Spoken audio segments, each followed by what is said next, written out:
ocasión de conocer el currículum del profesor Segura Clavel, persona para cualquier insular bien conocida y sobre todo muy bien apreciada. Pero en su condición de director general de Casa África nos aporta algo que les comenté al principio.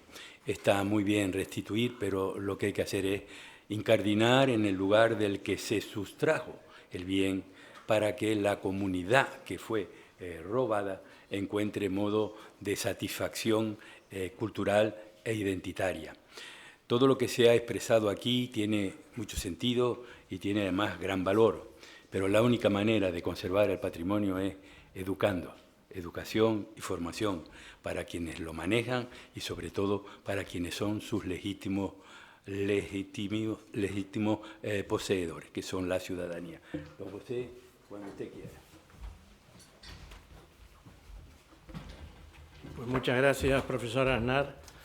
Estimados amigas y amigos, comprenderán que para un lagunero, porque aquí en este municipio ha transcurrido toda mi dilatada y larga vida ya afortunadamente, pues es un privilegio y más en un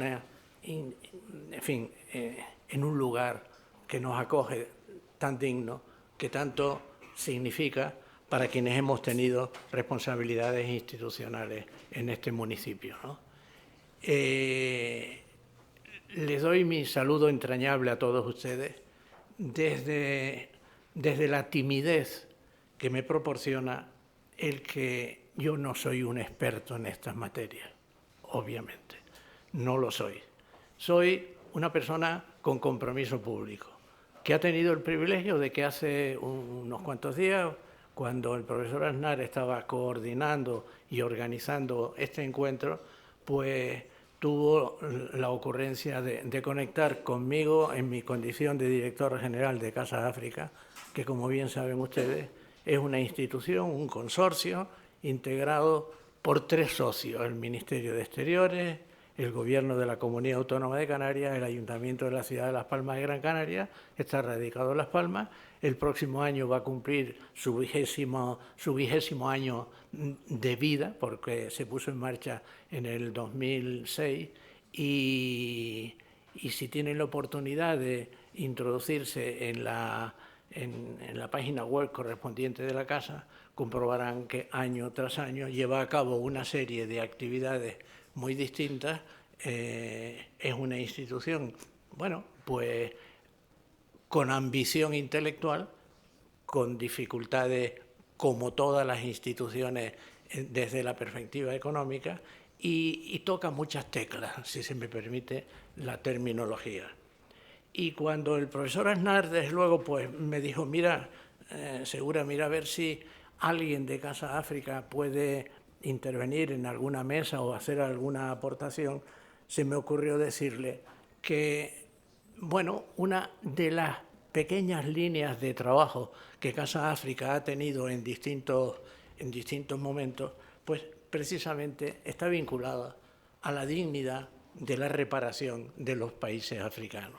Y he traído dentro de lo que es mi hábito en los últimos años, todos los domingos en un periódico que se edita en Las Palmas de Gran Canaria, publico un artículo, el lunes siguiente se publica aquí en Canarias, y he cogido uno de ellos que publiqué el 31 de mayo del año pasado, ¿no? Y ese fue el título: la dignidad de la reparación de los países africanos. Y en ese artículo, que obviamente no se los voy a leer, pero desde luego sí que hago una serie de referencias. Y una de ellas es que tuve la oportunidad de participar días antes de la publicación de ese artículo, formando parte del jurado de un premio que nosotros denominamos el premio Saliou Traoré.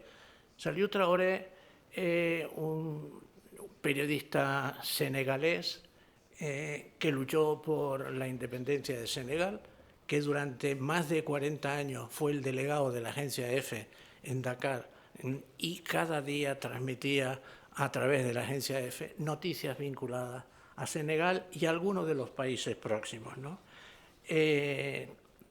Decidimos crear un premio. A lo largo de los años, pues se presentan decenas y decenas de proyectos, y ese año, el año pasado, se presentaron 21 candidatos a ese premio Saliu Traoré, y el galardón recayó merecidamente en el magnífico reportaje coral, leo mi artículo, ¿no? Viaje a los orígenes africanos de los objetos robados. Ese fue un trabajo excepcional, que aquí lo tengo, al que le dedicaré unos minutitos también, elaborado por un equipo de periodistas que durante varios años recorrieron determinadas zonas, determinados países, fundamentalmente del África Occidental y del África Central. Ese equipo, un equipo de periodistas, Planeta Futuro, del periódico El País, un grupo denominado así.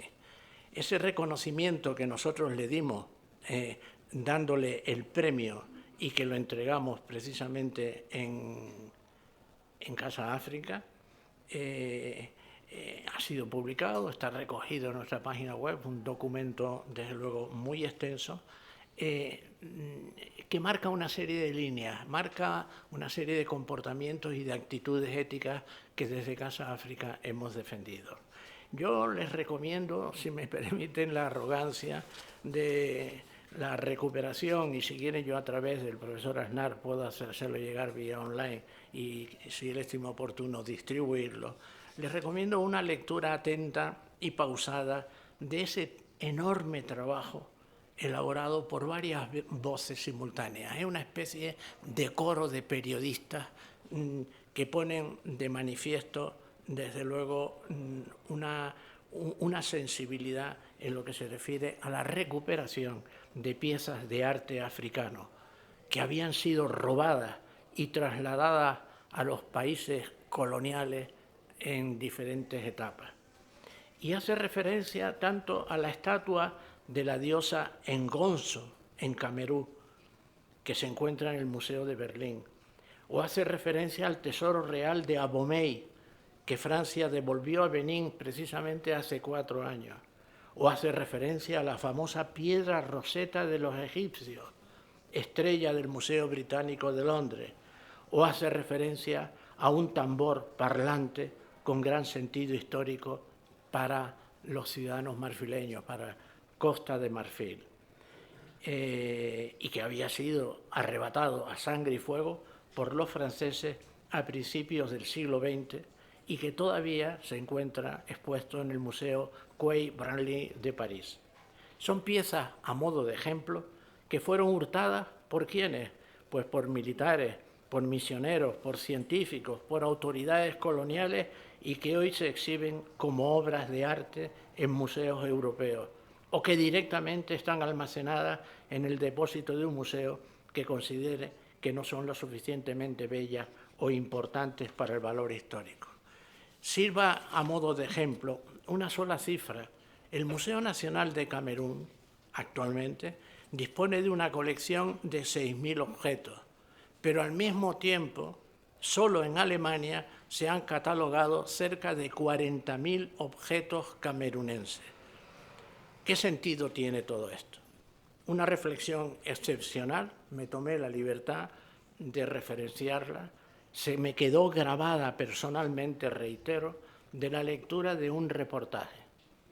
Los alemanes presumen de que no quisieron aprovecharse del expolio del arte judío que practicaron los nazis en época pasada, pero sin embargo son remisos, les cuesta proceder a la devolución de piezas africanas que han obtenido durante el colonialismo, algo que nos pone de manifiesto y nos muestra que se sigue viviendo el colonialismo como una serie de aventuras, de viajes o de conquistas. El trabajo periodístico al que hago referencia enlaza las historias de toda una serie de objetos, pero a la vez nos descubre por qué para los africanos es tan importante la restitución de sus obras de arte en su pasado. Y esta es la pregunta fundamental. ¿Por qué quieren los africanos recuperar sus piezas de arte que fueron expropiadas, expoliadas y robadas. Porque la devolución de estos objetos va más allá de un mero acto legal o diplomático. Realmente constituye un proceso de descolonización y de justicia histórica. Es un reconocimiento ético de que el patrimonio expoliado tiene y debe volver a quienes otorgan significado a esas piezas. La sed de restitución que existe actualmente no es solo para recuperar objetos, es la reclamación de su memoria, de su identidad y de su dignidad. Es una reivindicación a la soberanía cultural de los pueblos africanos.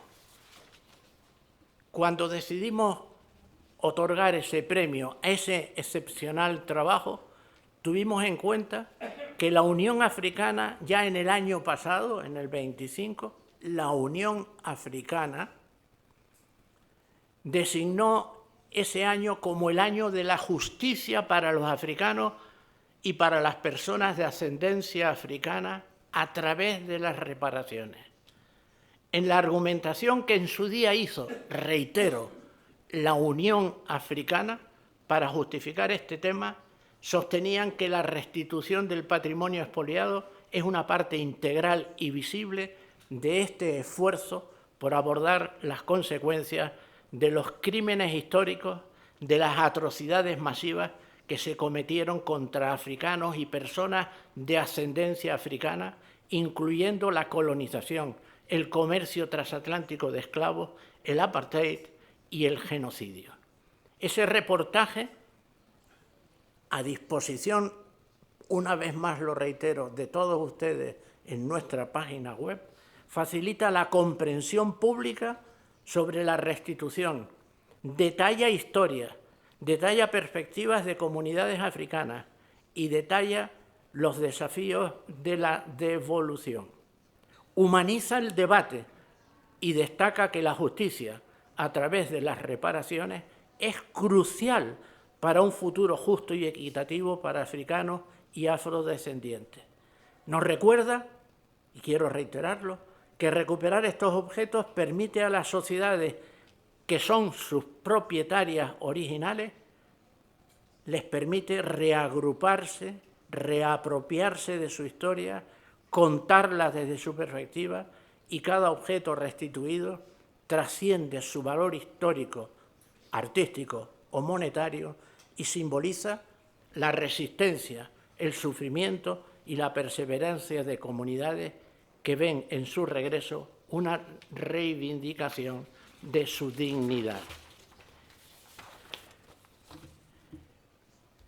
Vamos, sin hacer más referencia a contenido de ese artículo, me tomo la libertad de visualizarles este trabajo, del que me gustaría en 3 o 4 minutos ponerles de manifiesto algunas de las consideraciones contenidas en el trabajo, que a buen seguro, si a alguno se le ha escapado, no duden que de su lectura van a obtener importantes, pero importantes conclusiones.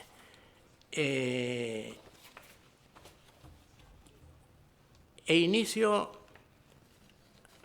la ruta final de mi intervención llevando a cabo una serie de consideraciones que también he elaborado precisamente para este encuentro que me honra y que agradezco muchísimo, no en mi nombre, sino de la institución que represento, el que lleven a cabo una actividad tan potente desde la perspectiva cultural y reivindicativa.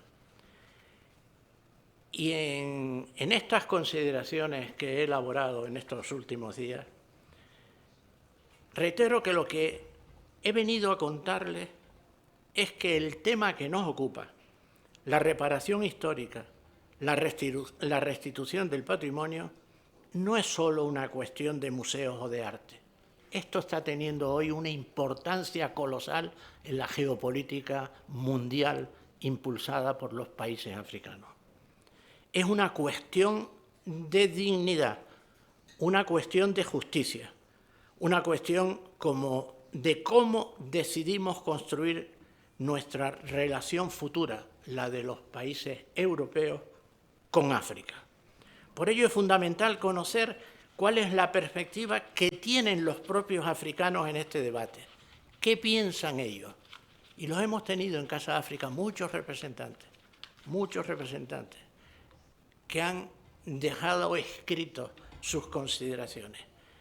Y por eso queremos hacerlo entrando de la mano de la propia Unión Africana, en la definición que ella hizo, como he dicho al comienzo de mis palabras, de ese concepto de reparación.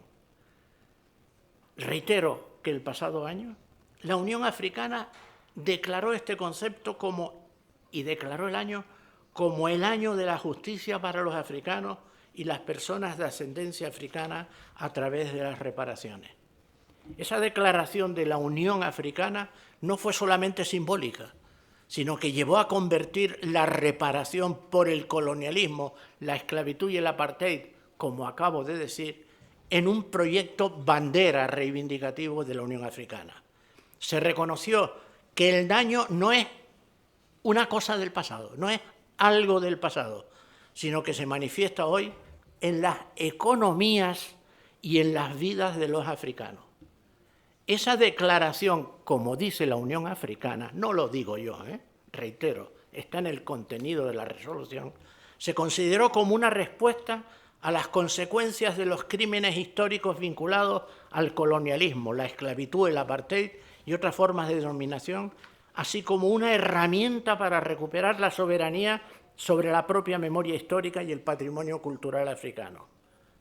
Esto es, y lo diría en letra negrilla, si se lo proyectase, que la discusión, debate y acciones para promover la devolución de los bienes culturales expoliados forman parte de un esfuerzo más amplio para abordar las consecuencias del colonialismo y otras injusticias históricas, porque se trata de un expolio gigantesco. Estamos hablando del expolio del alma africana. Y para entender la gravedad del asunto debemos manejar cifras, algunas de las cuales son demoledoras, sobre la magnitud del robo. Se estima por parte de estudiosos encargados por la propia Unión que el 90% del patrimonio cultural del África subsahariana se encuentra actualmente fuera del continente. En Alemania, como he dicho, hay 40.000 objetos camerunenses, mientras que en el Museo Nacional de Camerún hay alrededor de 6.000 piezas. Además, ejemplos didácticos y simbolismos derivados de ellos. El trabajo que ha realizado todo este grupo al que he hecho referencia de periodistas españoles hace un recorrido por algunas de las principales piezas que mejor simbolizan la demanda de devolución, reclamación y reparación por parte de los africanos. Y me voy a referir a 4 o 5 de ellas. La diosa Ngonso, en Camerún, es una escultura de madera y de conchas que representa a la divinidad de la comunidad Nso, una comunidad, que representada actualmente por el mayor porcentaje de ciudadanos que residen en Camerún. Para ellos, su ausencia, el hecho de no tener a esta diosa, la escultura que la representa, para ellos es una profanación espiritual. Y para ellos su regreso simboliza el retorno del liderazgo y de la unidad del pueblo. Otra figura de Gigi Akoué, de Costa de Marfil. Figura conocida como el tambor parlante. Mide 3 metros, pesa más de 400 kilos. Y no era un instrumento musical, sino una tecnología de comunicación que los marfileños utilizaban para alertar a las aldeas sobre el reclutamiento de trabajos forzados por los colonos y la caza al lazo que los colonos hacían precisamente de los residentes en Costa de Marfil. Esa pieza, ese tambor parlante, fue robado en el año 1916 para silenciar la resistencia de los ciudadanos marfileños. Y fue finalmente devuelto hace algo más de 3 meses, en el pasado mes de marzo, consecuencia de una presión política potente. Y desde luego yo he visto un reportaje cinematográfico realizado en el aeropuerto de Abiyán en el momento de la llegada de este tambor parlante que fue devuelto y recibido con honores en ese acto al que hago referencia en el aeropuerto de Abiyán. Les indicaría otro, los bronces de Benín, es decir, de Nigeria, cientos de placas de metal que decoraban el Palacio Real, representaban la historia y el poder político del reino hasta que fueron saqueados por fuerzas británicas en una expedición punitiva en 1897. Y en lo que llevamos del presente año 2026, la verdad que hay que reconocer que se ha pasado de las palabras a los hechos, con iniciativas sin precedentes hasta ahora, por parte de los países colonizadores. Por ejemplo, Francia. Este año, Francia ha aprobado una ley marco que permite devolver bienes culturales por decreto. Esto, por muchos entendidos, ha sido considerado como una revolución jurídica porque permite restituciones rápidas sin tener que votar una ley específica para cada objeto. Si nos referimos a universidades tan prestigiosas como la Universidad de Cambridge, ya devolvió este año la propiedad de 116 objetos a Nigeria y, por otro lado, también museos de Suiza entregaron unos 18 bronces, 18 figuras en bronce, a Benín. Países como Países Bajos y Alemania se han comprometido a devolver más de 2.000 piezas culturales a Ghana en un gesto de justicia reparadora masiva. Estos son datos de este año. Luego, algo está pasando. La reivindicación ciudadana, representada como nos representa la Comisión Europea a los ciudadanos europeos, pues la Unión Africana está dando resultados. Pero más allá del objeto físico, al final de este camino debemos entender que la batalla no es solo por tener una estatua de vuelta. ¿Qué piensan los africanos? No qué pensamos nosotros, los españoles o los europeos.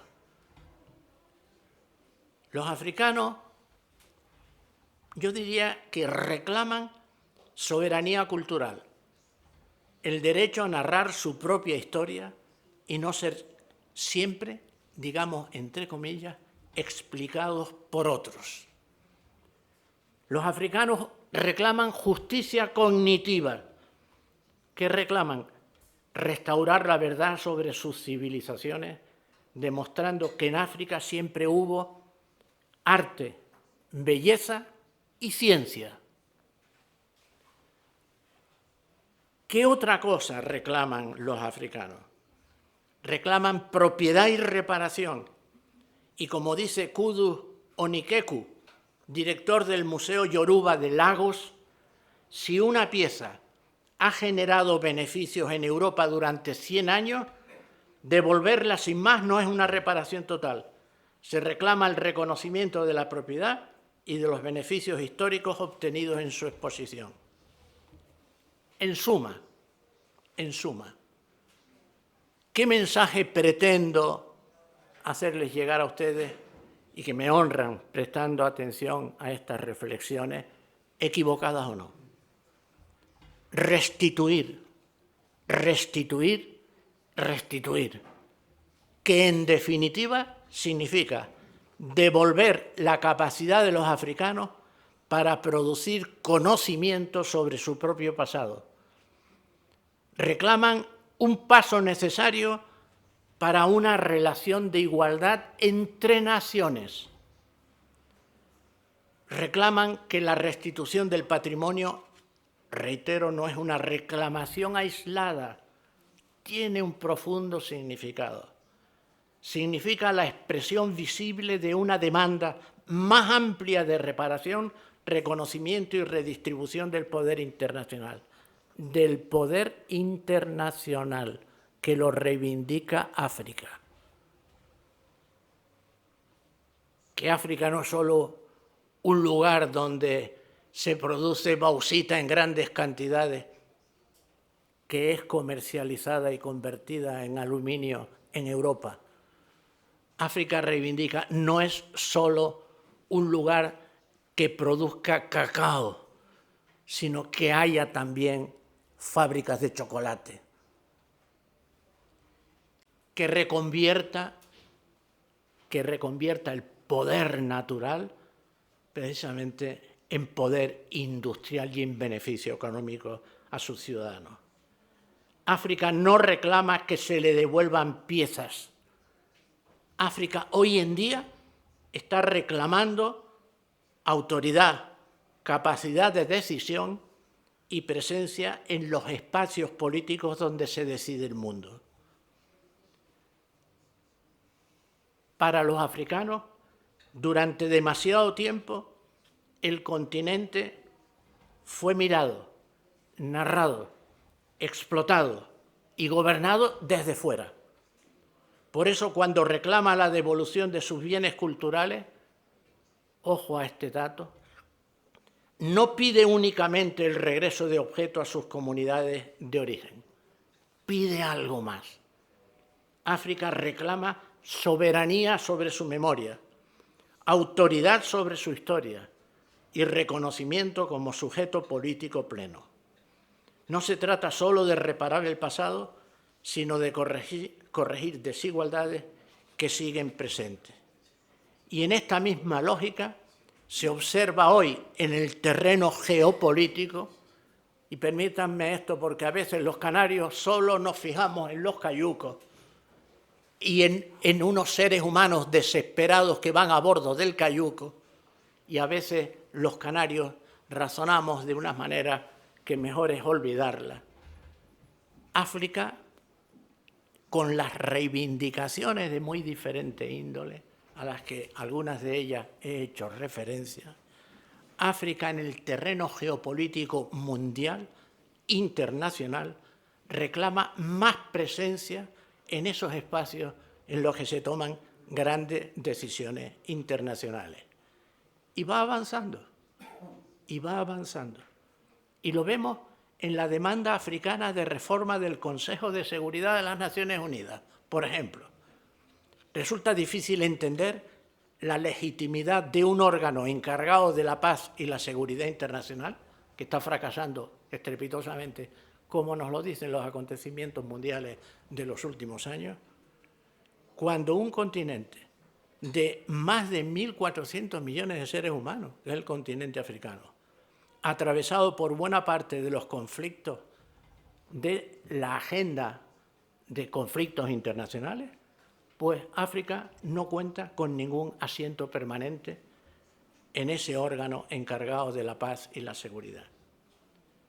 La posición común africana expresada por el consenso de Zulwini reclama 2 puestos permanentes para África y una representación más justa. No es solo protocolo diplomático, es justicia histórica y eficacia del multilateralismo. Y también lo hemos visto en el G20. A veces leemos la prensa, la leemos rápidamente y no prestamos atención o no captamos determinados acontecimientos. El G20, que dominaba y domina la economía del mundo, se ha tenido que agachar la cabeza y aceptar la incorporación de la Unión Africana como miembro permanente del mismo. Y eso fue en el 2023, hace muy poquitos años. Y el G20 reconoció que ya no tiene sentido debatir sobre la deuda, sobre el clima, sobre el comercio, sobre materias primas, sobre transición energética o seguridad alimentaria, sin que participe el continente africano, que no participaba hasta el 2023. Hasta entonces solo Sudáfrica tenía un asiento en el G20. Desde entonces, desde el 2023, África comparece con una voz continental en una mesa clave para su presente y su futuro. Y lo vemos, he hecho alguna referencia de pasada, como creo que he hablado un poco de la bauxita y del aluminio, ¿no? Pero lo vemos en la batalla por los minerales críticos, por la industrialización, por las cadenas de valor. África posee recursos esenciales para la transición energética y tecnológica: cobalto, litio, cobre, manganeso, grafito, tierras raras. Esto lo leemos desde el punto de vista mediático y damos charlas, quizás como la que estoy dando ahora y que ustedes me aceptan con una gran generosidad por sus partes, pero la pregunta es clave. Es clave, estamos en el archipiélago canario, ¿y dónde estamos? Que no hemos querido reconocerlo en muchas ocasiones. ¿Se va a seguir produciendo en el continente africano el viejo esquema extractivo derivado de las colonias, en el que África exporta materias primas baratas, cacao, e importa productos caros, chocolate producido en Suiza? ¿O a construir un modelo en el que el valor añadido, el empleo y la tecnología permanezcan también en el continente? Y ese es el punto central, y con ello sí que medio minuto y termino. La reparación, el objeto de la reparación, lo que se entiende por reparación, lo que entienden por reparación los ciudadanos africanos, las universidades, los colectivos, que cada vez más potentes intelectualmente. La reparación no mira solo hacia atrás. Habla de museos, cierto, pero también habla de bancos de desarrollo, de instituciones multilaterales, de comercio, de industrialización, de clima, de deuda y de presencia diplomática.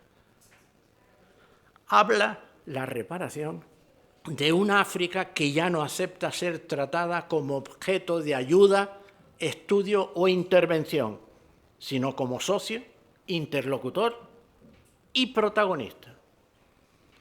En ese cambio hay un actor decisivo, en ese cambio que se está produciendo en África y que algunos desde nuestras minúsculas plataformas de observación lo venimos detectando.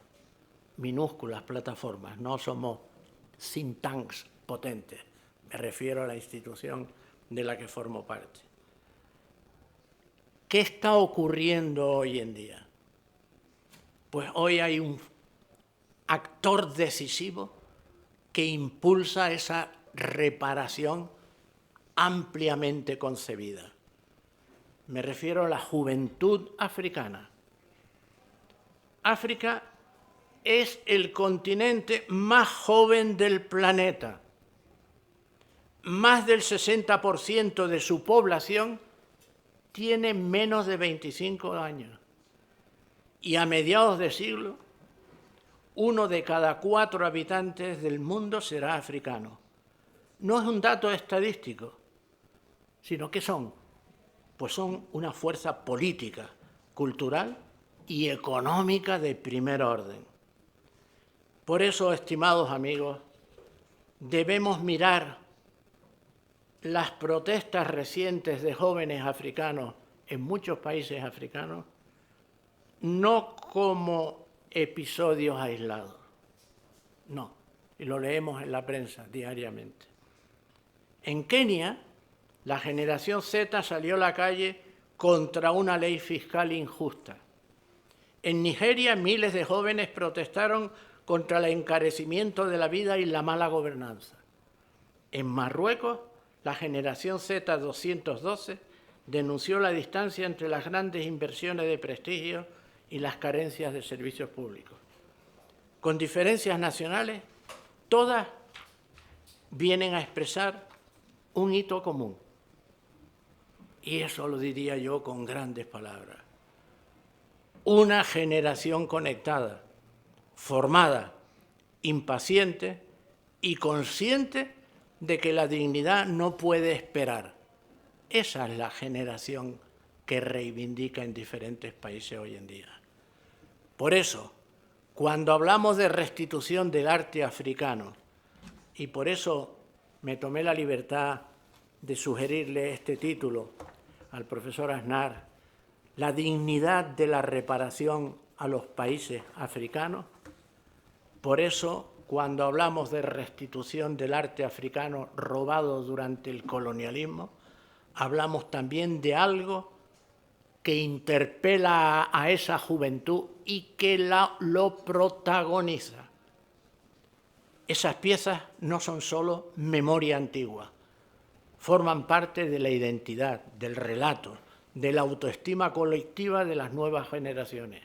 Su retorno, para ellos, simboliza que África no tiene que pedir permiso para describir su propia historia.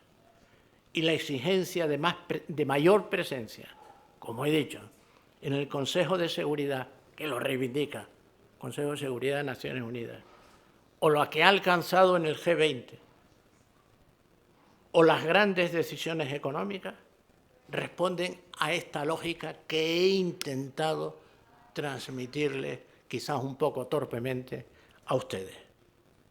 África no quiere seguir siendo, vamos a decirlo así, quizás en un lenguaje español un poco impropio, pero África no quiere seguir siendo hablada por otros, quiere hablar por voz propia.